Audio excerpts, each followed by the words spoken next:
कि बाबा श्याम मेरी सुन ही नहीं रहे हैं। अब मैं बाबा श्याम की पूजा नहीं करूँगा क्योंकि बाबा श्याम मेरी सुनते नहीं हैं। ऐसा मन में विचार आ गया। भजन मंत्र शक्ति, एक प्रार्थना भगवान से। अब सभी श्याम भक्तों को जय श्री श्याम। श्याम भक्तों कैसे हैं आप सभी? उम्मीद करते हैं अच्छे ही होंगे। श्याम भक्तों, जब हम बाबा श्याम से जुड़ते हैं तो हमें बाबा श्याम के बारे में कुछ भी नहीं पता होता है, और उसके बाद हम बाबा श्याम की पूजा कैसे करेंगे, बाबा श्याम से कैसे जुड़ेंगे, बाबा श्याम को कैसे खुश करेंगे, बहुत सारे ऐसे सवाल होते हैं जिनके बारे में हमें नॉलेज नहीं होता। इसके लिए हम विभिन्न माध्यम के जरिए बाबा श्याम तक पहुंचने की कोशिश करते हैं, बाबा श्याम को समझने की कोशिश करते हैं, बाबा श्याम को जानने की कोशिश करते हैं। इसी माध्यम से कई सारे हमारे ऐसे मित्र होते हैं जो पुराने होते हैं, जो बाबा श्याम से काफी पुराने समय से जुड़े होते हैं, और वो हमें बताते हैं कि बाबा श्याम के चमत्कार कैसे हैं, बाबा श्याम किस प्रकार से कृपा करते हैं, दया दृष्टि करते हैं, और उनकी बातें सुनकर हम वो सारा काम करने लग जाते हैं जो वो हमें बताते हैं, यानी कि हमें भरोसा हो जाता है। मान लीजिए श्याम भक्तों, आज मैं वीडियो के माध्यम से आपको बोलता हूं कि ये करिए वो करिए, और आप वो जरूर करते होंगे कि अभी भी आपके अंदर ये भरोसा है कि बाबा श्याम को अगर हम ये अर्पण करते हैं तो बाबा श्याम हमारी बातों को जरूर सुनेंगे, हम पर अपनी दया दृष्टि जरूर करेंगे। यही सोचकर आप बाबा श्याम के लिए, यानी बाबा श्याम को खुश करने के लिए विभिन्न तरीके अपनाते हैं, विभिन्न उपाय करते हैं। बहुत सारे श्याम भक्त तो जो नए बाबा श्याम के साथ जुड़ते हैं वो तुरंत निशान यात्रा भी शुरू कर देते हैं देखा देखी में। बहुत सारे ऐसे लोग होते हैं जो कि जानते हैं कि बाबा श्याम से अभी अभी वो जुड़े हैं, और उन्हें किसी ने बताया है कि बाबा श्याम हारे के सहारे हैं, और वो चाहते हैं कि तुरंत बाबा श्याम उनका काम कर दे। भक्तों, आप सभी को एक बात बता दूं कि जब भी हम बाबा श्याम के मंदिर जाते हैं, कहीं भी जाते हैं, हमें पता चलता है हमने वहां तो अर्जी लगा ही दी है, उसके बाद हमने जगह जगह, यानी हमने बाबा श्याम की यहाँ अर्जी लगाई, फिर सालासर बालाजी की यहाँ अर्जी लगाई, फिर हम कहीं और गए तो वहां पर जाके अर्जी हमने बांध दी। अब मान लीजिए हमारी अर्जी पूरी हो जाती है तो हमें ये कैसे पता चलेगा कि किस भगवान ने हमारी अर्जी को पूरी की है? क्योंकि अर्जी जो है, अर्जी वाला नारियल है, अर्जी वाला धागा है, या जो भी आपने बांधा है वो तो आपने हर जगह बांधा है। बहुत सारे लोग पीर बाबा के यहाँ भी चले जाते हैं, पीर बाबा के यहाँ भी धागा बांधने का रिवाज है तो वहां पर भी जाकर धागा बांध लेते हैं। बहुत सारी मन्नत है, बहुत सारी जगह कराते हैं। किस भगवान ने मन्नत कैसे पूरी की, किस तरह से की, कैसे ये सब पता चलने वाला है श्याम भक्तों? और ये सब इसलिए होता है क्योंकि हम इसके लिए जागरूक नहीं है, हमें इस चीज़ के बारे में पता नहीं है कि अर्जी हमें कब तक लगानी चाहिए, कितने दिन पहले लगानी चाहिए, और किसका हाथ पकड़ना चाहिए, किसका नहीं पकड़ना चाहिए। क्योंकि हमें पता चल जाता है सालासर बालाजी बहुत अधिक चमत्कार कर रहे हैं तो हम उसी दर पे पहुंच जाएंगे। हमें ये पता चलता है कि बाबा श्याम बहुत अधिक चमत्कार कर रहे हैं तो हम उसी दर पे पहुंच जाएंगे। मतलब हम कहीं टिकते नहीं है, कभी इस दर पे चले जाते हैं, कभी उस दर पे चले जाते हैं, कभी कहीं चले जाते हैं, तो इस तरह से हमारा भटकाव होता रहता है। इस कारण से क्या होता है, अगर कभी भगवान की कृपा बन भी जाती है तो हम समझ नहीं पाते हैं कि हम किसको सवामनी का भोग लगाएं और किस भगवान को छोड़ें। यानी कि हमने तो सब जगह अर्जी लगाई थी, यानी कि हमारे लिए तो सभी भगवान बराबर हैं। तो श्याम भक्तों, चलिए अब आपको मैं एक सुंदर प्रसंग के जरिए बताता हूं कि बाबा श्याम का हाथ पकड़े या सालासर महाराज जी का हाथ पकड़े या किसका हाथ पकड़े कि हमारे काम बन जाए। श्याम भक्तों, एक मोहन नाम का लड़का था जो कि काफी मेहनती था, काफी मेहनत करता था, परंतु उसको किसी भी काम में सफलता नहीं मिलती थी। यानी जितना ज्यादा मेहनत करता था उतनी अधिक असफलता उसे मिलती थी। यानी मेहनत का फल तो मीठा होता है, यानी सफलता मिलती है, परंतु उसको हर समय असफलता ही मिलती थी, जिसके कारण से वो हार चुका था।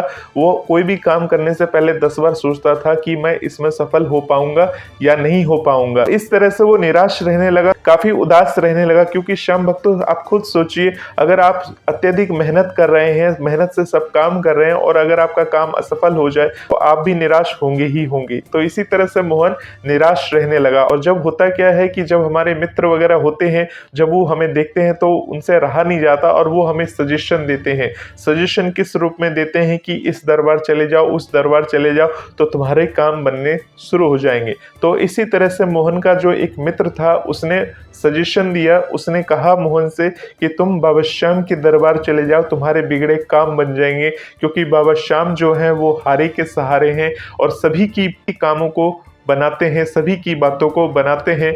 बाबा श्याम से अर्जी लगाओ, अरदास लगाओ, तो बाबा श्याम तुम्हारी जरूर सुनेंगे। और बाबा श्याम की एक तस्वीर लाकर अपने घर में रखो और उस तस्वीर को घर में रखकर हर रोज घी का दिया जलाकर, धूप बत्ती जलाकर उनकी पूजा किया करो, तो तुम्हारे बिगड़े काम बन जाएंगे। तो इस तरह से पहले मित्र ने ये सजेशन दिया। अब मोहन ने सोचा कि चलो, जब इतना मेहनत मैं कर ही रहा हूं तो बाबा श्याम के दरबार में जाके देखता हूं, बाबा श्याम से अर्जी लगा के देखता हूं, शायद मेरे काम बन जाए या मेरा खोटा नसीब जाग जाए। अब मोहन बाबा श्याम के दरबार में गया, बाबा श्याम के समक्ष प्रार्थना करी और बाबा श्याम से ये कह दिया कि बाबा श्याम मेरे काम बना दो, मैं हार चुका हूँ, मेरी किस्मत खराब है, ये है वो है, जो भी कहते हैं भक्त उस तरह से बाबा श्याम के समक्ष उसने कह डाला। और कहने के बाद जिस तरह से पहले मित्र ने बताया था कि ऐसे ऐसे करना है, तो उसी तरह से वो बाबा श्याम की तस्वीर खाटू धाम से खरीद ली उसने। और खरीदने के बाद अपने घर आ गया और घर में तस्वीर को रख के बाबा श्याम की पूरी निष्ठा पूर्वक पूजा आराधना करने लगा। बाबा श्याम की तस्वीर के साथ साथ वो बाबा श्याम की एक छोटी वाली शीश वाली मूर्ति भी लेकर आया था और उसको मंदिर में रखने के बाद और उसी तरह से पूजा करने लग गया जिस तरह से उसके मित्र ने बताया था। दिन पे दिन बीतते गए, वो इसी तरह से मेहनत करता रहा, परंतु उसको फिर भी सफलता नहीं मिली। यानी कि उसकी जो किस्मत पहले थी वही किस्मत उसके साथ बनी रही। अब वो सोच में पड़ गया कि 1 महीना बीत चुका है, 2 महीने बीत चुके हैं, परंतु मेरे तो कोई काम बने नहीं। लोग कहते हैं बाबा श्याम हारे के सहारे हैं, मेरा तो कोई काम बन ही नहीं रहा, जबकि मैं बाबा श्याम की 2 महीने से पूजा कर रहा हूँ, पाठ कर रहा हूँ, जैसे कि मेरे पहले मित्र ने मुझे बताया। अब उसने सोचा शायद हो सकता है कि बाबा श्याम और 2 महीने देख लेता हूँ, शायद मेरे काम बना दे, शायद मेरी जीवन को सुधार दे। तो इस तरह से वो भी बाबा श्याम की पूजा करने लगा, भक्ति करने लगा, भजन करने लगा। और इसी तरह से दिन बीतते गए। जब 4 महीने पूरे हो चुके थे, जब 2 महीने और बीत चुके थे, तब उसका सब्र जो होता है, सब्र का बांध होता है, वो टूट चुका था, क्योंकि उसको 4 महीने से ज्यादा बीत चुके थे, परंतु बाबा श्याम ने उसका काम अभी तक नहीं बनाया। अब उसने ये सोचा कि मैं तो इतनी भक्ति कर रहा हूँ, पूजा पाठ कर रहा हूँ और मेहनत भी करने की कोशिश कर रहा हूँ, फिर भी मेरे काम नहीं बने, ये मेरे साथ क्या हो रहा है। इस तरह से वो फिर से उदास रहने लगा। और जब वो उदास रहने लगा, इस तरह से वो फिर से उदास रहने लगा, तो इस तरह से उसके घर में फिर दूसरा मित्र की एंट्री होती है। यानी दूसरा मित्र एक दिन उसके घर आता है और जब उसे उदास देखता है तो उससे पूछता है, क्या हुआ मोहन, तुम इतने उदास क्यों हो। तब मोहन ने अपनी सारी बात बताई कि ऐसी ऐसी बात थी, मैं कितनी भी कोशिश करता हूँ मुझे सक्सेस नहीं मिल रहा है, यानी कि मुझे असफलता ही हाथ लग रही है। अब जब उसके दूसरे मित्र ने ये सुना, वो मोहन से कहने लगा, तुम चिंता मत करो, भगवान की जो पूजा पाठ होती है वो कहीं ना कहीं लगती ही है, इसलिए भगवान ने शायद मुझे तुम्हारे घर भेजा है। और वो जो जहाँ से आया था, यानी कलकत्ता से वो आया था, वो मोहन से कहने लगा कि कलकत्ता में माता काली का मंदिर है और काली माता बहुत ही प्रत्यक्ष रूप से विराजमान है और सभी भक्तों की मनोकामनाओं को जल्द से जल्द पूर्ण करती है। यानी कि काली माता को अगर तुम वहां जाकर एक नारियल भेंट करो तो माता रानी अत्यंत प्रसन्न होती हैं और सभी मनोकामनाओं को जल्द पूर्ण करती है। अपने भक्तों की यानी अपने बच्चों की बातें जल्द सुनती है। इस तरह से उसने अपने मित्र से कहा, मित्र एक बार तो बाबा श्याम के दरबार से जुड़ा हूँ, परंतु मेरे काम नहीं बने, अब मैं बिल्कुल ही निराश हूँ, अब मुझे किसी पर भरोसा नहीं है कि मेरा कहीं काम बनने वाला है। फिर भी उसने अपने मित्र की बात सुनी और सुनने के बाद क्या किया उसने, वो बाजार से जाकर काली माता की फोटो ले आया। काली माता की फोटो लाकर उसने अपने घर में जो पूजा का स्थान था वहां पर उसने, जहां बाबा श्याम की तस्वीर लगा रखी थी, बाबा श्याम की छोटी शीश की मूर्ति लगा रखी थी, उन तस्वीर और मूर्ति को उठाकर उसने अपने घर का जो छज्जा होता है, यानी जो घर के अंदर सामान रखने का जो छज्जा होता है, वहां पर बाबा श्याम की तस्वीर को रख दिया और बाबा श्याम की छोटी शीश वाली मूर्ति को भी उसने वहां रख दिया और उनकी जगह वहां पर काली माता को उसने स्थापित कर दिया और उसी विधि विधान के साथ पूजा करने लगा। माता रानी को घी का दिया, तेल का दिया और जिस प्रकार से उसके दूसरे मित्र ने बताया था कि इस तरह से पूजा पाठ करो, नारियल अर्पण करो, नारियल फोड़ के चढ़ाओ, तो माता रानी अत्यंत प्रसन्न होती है। इस तरह से वो माता रानी की पूजा करने लगा और ऐसे पूजा करते करते 5-6 महीने बीत चुके थे और वो पूजा कर ही रहा था और अपनी मेहनत भी कर रहा था, परंतु सफलता अभी भी उसके हाथ नहीं लगी थी। वो मेहनत पे मेहनत किए जा रहा था, और माता रानी की पूजा करते जा रहा था। एक दिन क्या हुआ, जब वो माता रानी की पूजा कर रहा था तो अचानक से उसके दिमाग में ख्याल आया कि मैं यहाँ पर भगवान को धूप जला रहा हूँ, माता रानी को दीपक जला रहा हूँ, कपूर जला रहा हूँ, सुगंधित धूप बत्तियाँ जला रहा हूँ, तो इसका जो धुआं है ये सब उड़ उड़ के ऊपर टांड पे रखे हुए बाबा श्याम के पास पहुँच रहा है। यानी कि माता रानी शायद हो सकता है इसलिए कृपा नहीं कर रही हो क्योंकि मैंने यहाँ पर बाबा श्याम की तस्वीर रखी है या बाबा श्याम की मूर्त रखी है और ये सारी धूपबत्ती की खुशबू है सब हवा के जरिए वहां तक पहुंच रही है। यानी माता रानी को धूपबत्ती वगैरह दिख नहीं रही, असर नहीं हो रही, शायद इसलिए हो सकता है मेरे काम ना बन रहा हो। जब इंसान का काम नहीं बनता है किसी भी तरह से तो उसके मन में बुरे बुरे ख्याल आते हैं, बुरे बुरे बातें आती हैं कि इस तरह से हो सकता है, इस तरह से हो सकता है।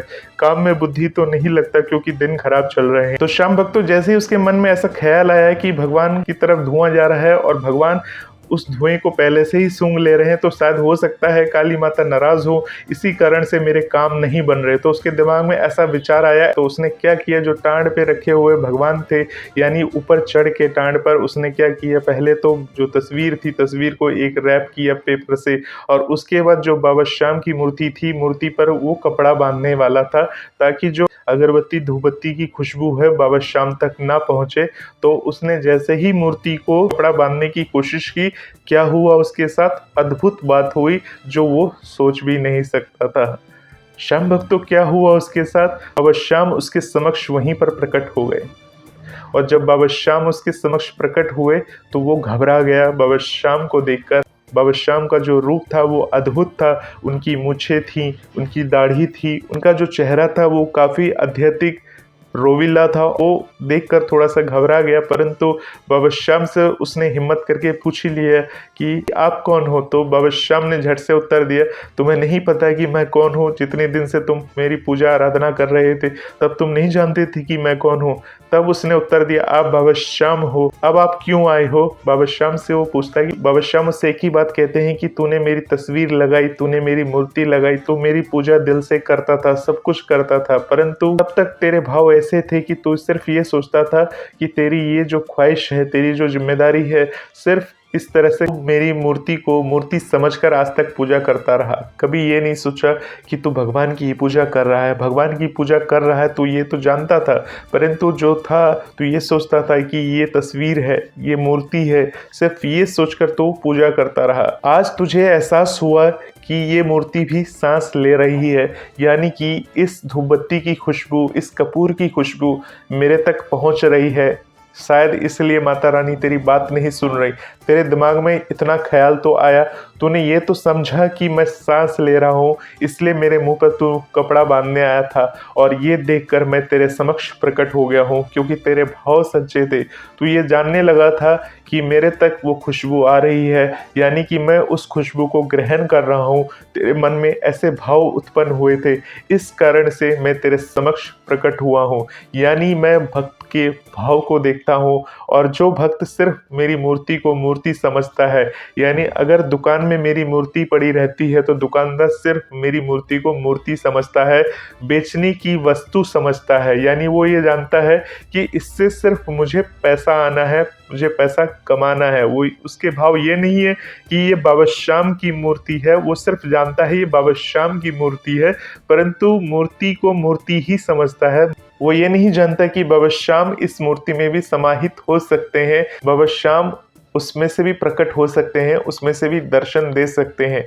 वो मूर्ति दुकान में जब तक वो रहती है तब तक तो वो मूर्ति ही रहती है और जैसे ही कोई भक्त उस मूर्ति को बड़े भाव के साथ खरीदता है और अपने घर लेकर आता है, पूजा पाठ करता है, भोग लगाता है, मैं उन भोगों को स्वीकार करता हूँ। परंतु अगर वो सिर्फ ये जानेगा कि बाबा श्याम हारे के सहारे हैं और इस मूर्ति को उसने अपने घर में सिर्फ अपने आप को जीत दिलाने के लिए रखा है और सिर्फ मूर्ति ही मानता है, ये नहीं जानता कि वो बाबा श्याम साक्षात उसके समक्ष बैठे हैं, तब तक मैं उसके कामों को नहीं बनाता हूँ। और इस तरह से जब भक्त के मन में अविश्वास पैदा हो जाता है तब भक्त क्या करता है, तुम्हारी तरह ही ऐसी मूर्ति को उठाकर यहाँ रख देता है, वहां रख देता है और उसके बाद जब उसे ऐसा लगता है कि नहीं मैंने गलती की है, तब तक काफी देर हो चुकी होती है। तो इस तरह से बाबा श्याम ने मोहन को ये सारी बात बताई और मोहन से ये भी कहा कि मोहन तुम्हारा विश्वास नहीं था मुझ पर कि मैंने तुम्हारे काम नहीं बनाए, क्योंकि तुम्हारा वो भाव उस समय नहीं था, उस समय तुम सिर्फ मुझे मूर्ति ही समझते थे, इसलिए उस समय तक तुम्हारे काम नहीं बने। जैसे ही तुमने ये सोचा कि मैं तुम्हारी सभी चीजों को ग्रहण कर रहा हूँ और तुम मेरे मुंह पे कपड़ा बांधने आए, तभी मेरे को तुम्हारे समक्ष प्रकट होना पड़ा। बाबा श्याम ये कहते हैं कि जो भक्त इस तरह से मुझ पर विश्वास रखते हैं, मैं उसके कामों को बनाता हूँ। वो भक्त सिर्फ ये सोचते हैं कि मैं काम नहीं बना रहा हूँ, उसके बाद जाके किसी और की उंगली पकड़ते हैं, किसी और दरबार में चले जाते हैं। ऐसे भक्तों को तो सिर्फ ये समझना चाहिए कि भगवान सिर्फ एक ही होते हैं, वो किसी भी रूप में हो, चाहे वो काली माता के रूप में हो, चाहे बाबा श्याम के रूप में हो, चाहे भगवान श्री राम के रूप में हो, सारे भगवान एक ही रूप में होते हैं। परंतु वो भक्त के भाव देखते हैं कि उसका झुकाव किधर है और उसके अंदर विश्वास कितना है। तो इस तरह से बाबा श्याम ने मोहन को पूरी बात समझाई और मोहन को पूरी बात समझ में आई। वो बाबा श्याम के चरणों में झुक गया और बाबा श्याम से रो रो कर विनती करने लगा, बाबा श्याम से प्रार्थना करने लगा। और जैसे ही उसकी आंख खुली, वो देखता है कि वो सिर्फ एक सपना देख रहा था, एक ख्वाब देख रहा था। ऐसी आँख खुलती है तो देखता है कि एक सुंदर उजाला रहता है और धूप निकल चुकी होती है, और उसके मन में जो रात के सपने में बाबा श्याम आए थे, उस सपनों को याद कर करके वो खुश हो गया। उसके बाद से तो वो बाबा श्याम को अपना परमेश्वर मानने लगा, बाबा श्याम को सब कुछ मानने लगा और दिन रात बाबा श्याम की भक्ति के साथ अपने कर्म करता रहा। और उसी मेहनत और ईमानदारी के साथ, जहाँ ईमानदारी की थोड़ी सी कमी थी, उस ईमानदारी को मिलाते हुए वो अपना काम करता रहा और बाबा श्याम ने उसकी सुनी। वो सफलता की शिखर पर चढ़ता ही चला गया, ऊपर बढ़ता ही चला गया। तो श्याम भक्तों, आपके घर में भी अगर बाबा श्याम विराजते हैं तो कभी भी अविश्वास ना रखें किसी के प्रति। कोई अगर आपको भड़काता है कि इसकी मूर्ति ले आओ, वहाँ से ले आ, ऐसा ले आ, उस दरबार में चला जा, इस दरबार में चला जा, अगर आपके काम बनने में थोड़ा समय लग रहा है, ये मत सोचिएगा कि बाबा श्याम आपके काम नहीं बनाएंगे। हो सकता है अगले पल ही आपका काम बनने वाला हो, परंतु उससे अगले पल ही आपके मन में ये बात आ गई कि बाबा श्याम मेरी सुन ही नहीं रहे हैं, अब मैं बाबा श्याम की पूजा नहीं करूँगा क्योंकि बाबा श्याम मेरी सुनते नहीं हैं। ऐसा मन में विचार आ गया तो समझ लीजिए कि अगले पल जो काम बनने वाले थे वो काम कहीं आपका रह ना जाए। तो श्याम भक्तों, इस प्रसंग से हमें सिर्फ ये पता चलता है कि बाबा श्याम की भक्ति करते रहे, बाबा श्याम के प्रति सच्चे रहे, बाबा श्याम को अपने आप को समर्पित करते रहे। बाबा श्याम से जुड़े हुए प्रसंगों को सुनने के लिए भजन मंत्र शक्ति के इस चैनल के साथ बने रहे। मिलते हैं एक नए वीडियो में बाबा श्याम की बातों को लेकर। तब तक के लिए आप सभी अपना ध्यान रखें। जय श्री श्याम।